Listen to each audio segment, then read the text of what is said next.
이 시간 여러분 모두에게 하나님의 말씀이 임해서 그 말씀으로 위로받고 모든 병을 고침받고 풍성한 은혜 받기를 주님의 이름으로 축원합니다.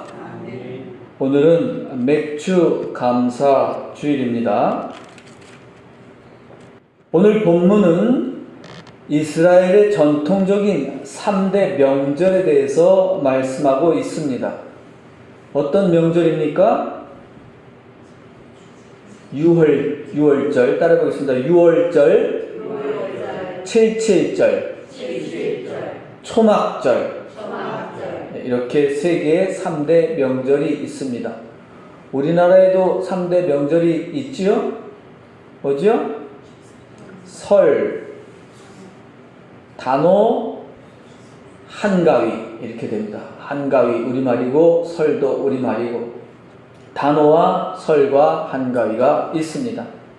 단오는 음력 5월 5일이에요. 태양력으로 하면 한 달 뒤쯤 됩니다. 우리가 보는 달력으로 보면 요즘 달력은 태양력이죠. 음력이 5월 5일이고 태양력으로 보면 6월 초순쯤 됩니다. 올해는 며칠이었냐 하면 6월 10일이었습니다. 이스라엘의 6월절은 우리나라의 설에 비유할 수 있습니다. 하지만 새해를 시작하는 날이라는 것을 제외하면 이 둘은 같은 점이 거의 없습니다. 6월은 넘어가다, 지나가다 그런 뜻입니다. 월이란 뜻이 그 뜻입니다. 월장, 담을 넘다 이런 뜻이죠. 넘어가다, 지나가다 그런 뜻이 있습니다. 우리말의 뜻이 한자도 그렇고 본래의 뜻도 그런 뜻을 가지고 있습니다. 어떤 뜻이냐 하면 하나님께서 애굽에 이집트란 나라, 강대국이죠. 이 나라에 재앙을 내려서 애굽 사람들의 장남들을 모두 죽게 하셨습니다. 그때 집의 문 인방과 양쪽 문설주에 양의 피를 발라 놓은 집은 재앙이 그냥 넘어갔다고 해서 붙여진 이름입니다. 문 인방, 요즘엔 쓰지 않는 말이죠. 문짝을 만들면 문짝이 이렇게 네모나지요. 이 위에 아래쪽의 기둥을 인방이라고 하고 옆에를 설주라고 합니다. 그래서 문 인방, 아빠 밑에는 아닐 거고 위에 상쪽, 위쪽 인방에 상인방이라고 하는데 위쪽 인방에다가도 양의 피를 바르고 양쪽 문설주에다가 피를 발라 놓으면 재앙이 그 집을 그냥 지나갔다고 해서 붙인 이름입니다. 그때 하나님의 말씀에 따라서 이스라엘 사람들은 자기 집 문 인방과 문설주에 양의 피를 발라 두었습니다. 그래서 그들의 장남들만 죽음을 피했다는 이야기입니다. 이것은 하나님께서 이집트 강대국 애굽에 내린 10가지 재앙 중에서 몇 번째? 마지막 10번째 재앙입니다. 마지막 10번째. 몰라도 됩니다. 그냥 뭐 그런 거 잘 안다고 성경 잘 아는 거 아니에요. 몰라도 돼요. 10번째 재앙입니다. 그냥 한번 들어보시라고 말씀드렸습니다. 자, 초막절은 지난해에도 초막절에 대해서 말씀을 드렸죠. 초막절은 우리나라의 어떤 절기랑 비슷할까요? 어떤 절기와 비교될까요? 단어예요? 한가위예요? 한가위랑 비교됩니다. 어쨌든 초막절은 우리나라의 한가위, 추석에 비유할 수 있습니다. 초막은 풀로 지은 막을 뜻합니다. 막은 작은 집이죠. 초막은 과일이나 곡식을 저장하는 곳이었습니다. 그래서 이날을 수장절이라고도 부릅니다. 수장이란 말은 우리말 한자 뜻인데 그냥 한번 들어두셔도 괜찮습니다. 수장, 거두어서 거둘 숫자입니다. 저장한다. 그런 뜻입니다. 자, 이제 이 유월절과 초막절 사이에 있는 것이 77절입니다. 77절은 말이 쉽죠? 이건 아마 한자로 쓰지 않고 77절, 누구나도 알아들을 수 있는 아주 쉬운 말입니다. 초막절도 쉬운 말이죠. 우리말 한자로 써서 그렇지 풀로 지은 지 얼마나 듣기 쉽죠. 6월절은 지나가는 날 너무나 쉬운 말이에요. 이게 우리말로 한자로 만들어 놓으면 다 어렵게 들려요. 이게 옛날 양반들이 이렇게 만들어 놔서 그래. 그러니까 영어 성경을 보면 훨씬 더 쉽다 그래요. 왜냐하면 영어는 뭐 이거 초등학생도 알아들을 수 있는 말이에요. 근데 우리말로는 6월절, 6월이 뭔데? 초막절, 초막은 또 뭐야? 한자를 모르면 전혀 이해하기 어려운 단어들이죠. 그런데 그 중에 그래도 그나마 제일 쉬운 게 77절입니다. 77절은 뭐예요? 7일을 7번 센 날 다음 날을 말합니다. 7 곱하기 7은 49일이고 다음 날은 이제 50일째 되는 날입니다. 이 50일째 되는 날을 그냥 50날 이러면 되잖아. 그죠? 우리는 50날 이러면 되는데 이게 또 양반들이 또 그거를 또 어려운 말로 써놨어요. 오순절. 순은 열을 뜻합니다. 그래서 오순, 오열 이렇게 돼 있어요.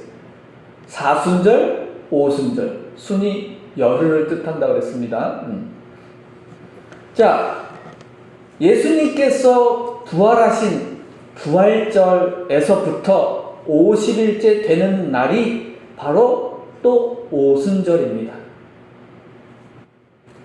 이 오순절을 다시 뭐라고 부르나요? 성령 강림절이라고 부릅니다. 그러니까 우리가 성령 강림절이 시작되는 건 이번에는 5월 말쯤에 시작되는데 좀 일찍 시작했어요. 그건 뭐예요? 성령 강림절은 언제 시작한다고? 예수님께서 부활하신 후부터 부활주일부터 세어서 50일째 되는 날, 그날이 성령 강림절입니다. 오늘날에는 그날을 오순절이라고 말합니다. 따라서 구약시대에 이 77절은 신약시대의 오순절이라고 불렀고 50되는 날 되죠. 예수님의 부활 이후에는 뭐라고요? 성령 강림절이라고 했습니다. 77절은 보리와 밀을 추수하고 하나님께 감사드리는 명절이었습니다.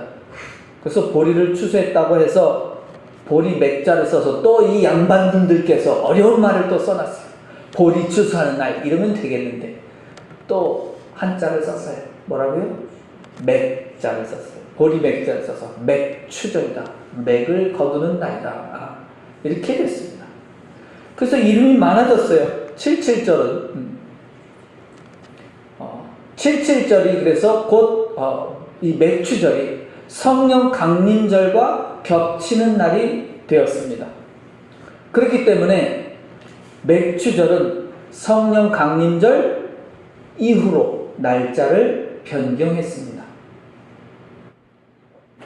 우리나라 교회는 대부분 7월 첫 번째 주, 오늘 첫 번째 주일을 맥추 감사주일로 지킵니다. 한국에서는 요즘에 보리를 몇 월에 심나요? 몇 월쯤에 심어요?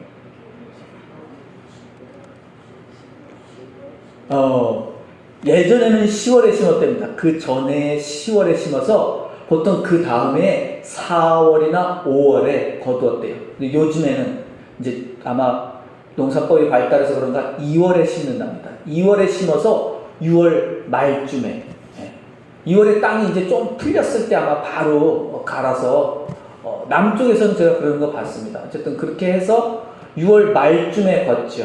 6월 말쯤에 걷어 드린다고 합니다.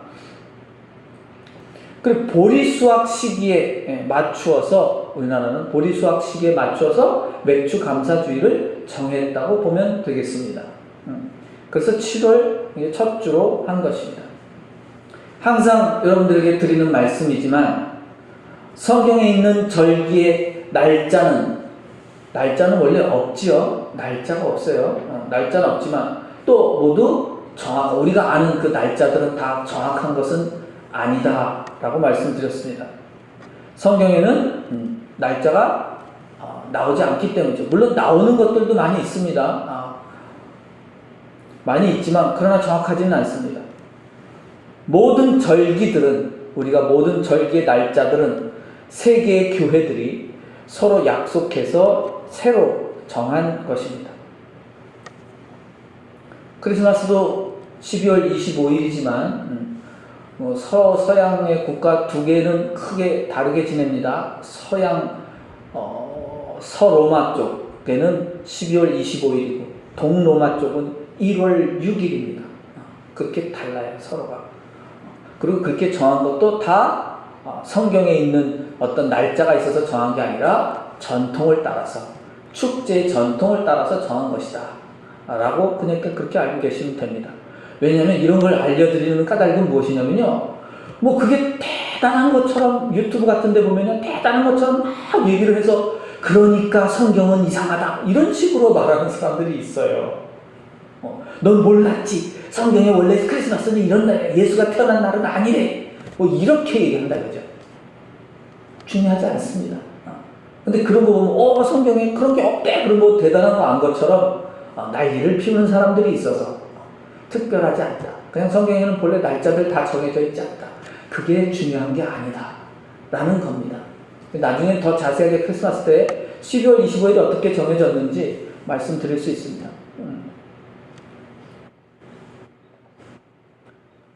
중요한 것은 뭐라고 그랬어요?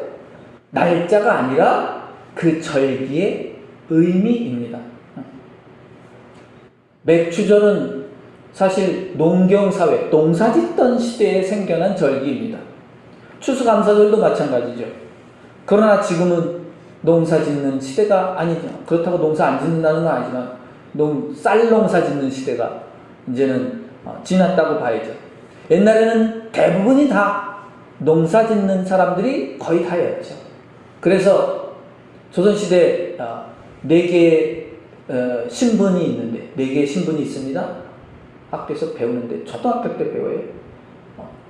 그 4개의 신분이 있는데, 그게 크게 나누면 사, 농, 공, 상입니다. 사, 농, 공, 상. 사는 뭐예요?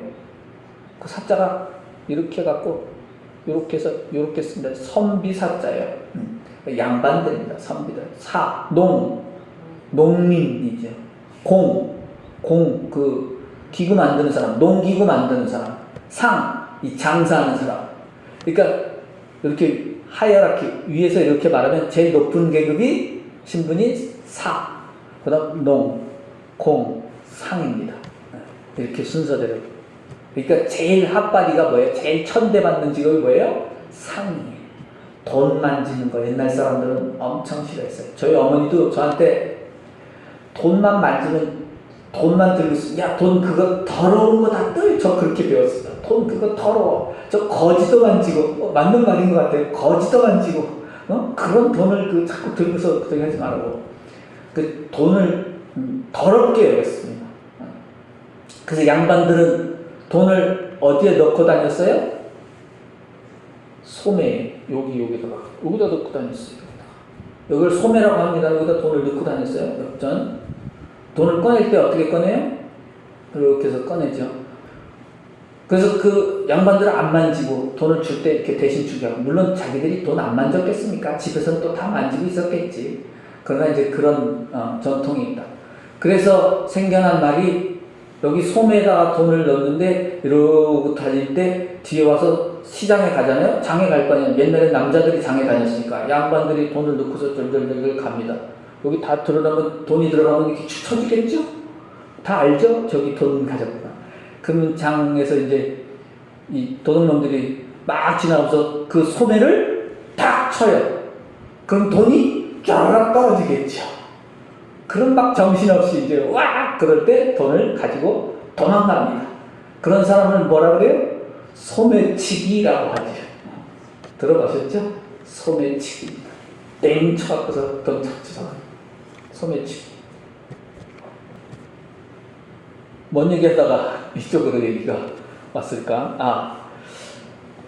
옛날에는 농민이 아주 많은 시대였죠. 그러나 지금은 어떤 시대예요? 산업사회, 상업사회예요. 오늘날에는 뭐가 제일 꼭대기에 있어요?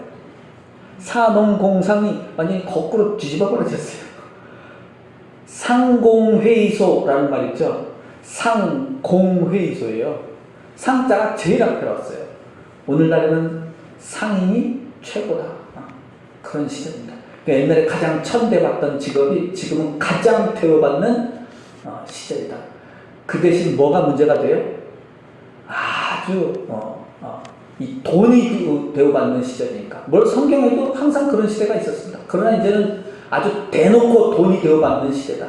그래서 세상은 더 험악해졌습니다. 어쨌든 지금은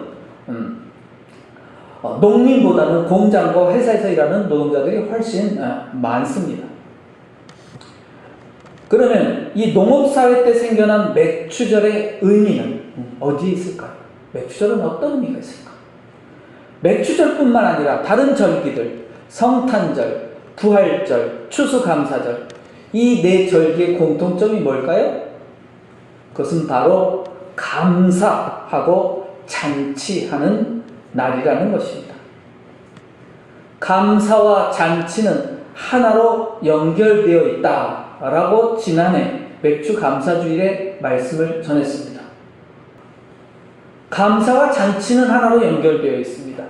감사와 잔치는 하나입니다. 따라해 보겠습니다. 감사와 잔치는 하나입니다. 네, 이 말씀은 앞으로도 계속 반복해서 전할 것입니다. 먼저 감사한 후에 잔치를 엽니다. 선감사 후 잔치입니다. 교회의 잔치는 감사로 이루어지는 축제입니다. 이스라엘의 축제도 감사로 이루어진 잔치입니다. 감사가 없으면 잔치도 없는 것입니다. 또 감사가 없는 잔치는 악한 것입니다. 감사가 없이 잔치를 즐기는 것은 만물을 창조하고 만물의 주인이신 하나님을 부정하는 것이기 때문입니다. 우리가 거두는 곡식은 본래 하나님의 것이며 하나님께로부터 온 것입니다. 하나님께서 기르셨습니다. 함께 따라 볼까요? 하나님께서 기르셨습니다. 하나님께서 기르셨습니다. 아멘. 곡식은 오늘날 자본주의 사회에서 돈과 같습니다. 우리가 수고하여 버는 돈, 버는 재물도 모두 하나님의 것이며 하나님께로부터 온 것입니다. 오늘 본문 10절에 어떻게 감사해야 하는지에 대해서 가르쳐주고 있습니다. 10절을 다 같이 천천히 읽어보겠습니다. 내 하나님 여호와 앞에 77절을 지키되 내 하나님 여호와께서 내게 복을 주신 대로 내 힘을 헤아려 자원하는 예물을 드려라. 얼마만큼 감사해야 한다고 말씀하십니까? 내게 복을 주신 대로입니다. 따라해 볼까요? 내게 복을 주신 대로. 내게 복을 주신 대로.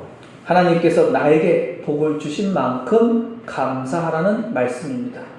다시 한번 따라해 보겠습니다. 이제 손을 가리키면서, 나를 가리키면서 나에게 복을 주신 대로. 시작. 나에게 복을 주신 대로. 네. 나에게 복을 주신 만큼 감사하라는 것입니다. 하나님께서 나에게 얼마만큼 복을 주셨습니까? 여러분에게 얼마만큼 복을 주셨나요? 스스로 자신에게 한번 물어보세요. 하나님께서 나에게 얼마만큼 복을 주셨는지 생각해 보십시오. 하나님께서 주신 복이 크면 큰 만큼 감사하면 되고, 복이 작으면 작은 만큼 감사하면 됩니다. 복이 크든지 작든지 하나님께서 주신 복만큼만 감사하면 됩니다. 더도 말고 덜도 말고 내가 받은 복만큼만 감사해도 충분합니다. 그러면 우리가 받은 복의 크기는 무엇으로 판단할까요? 여러분 다 복 받으셨죠? 그 복의 크기는 무엇으로 판단해야 합니까? 크게 두 가지로 나눌 수 있습니다. 물론 100가지도 될 수 있습니다. 그러나 크게 두 가지로 보면 그것은 믿음과 재물로 나눌 수 있습니다. 그런데 교인들 거의 대부분은 하나님께로부터 받은 재물의 크기를 복의 크기로 생각합니다. 재물의 크기와 복의 크기가 같다고 생각합니다.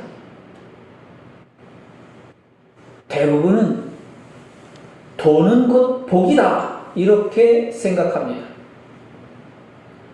돈과 힘과 벼슬과 지식과 재능과 몸매 등을 복이라고 생각합니다. 맞습니다.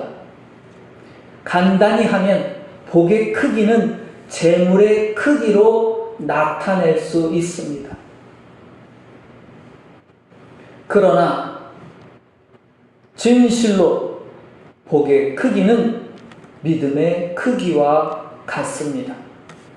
따라 볼까요? 복의 크기는 믿음의 크기와 같습니다.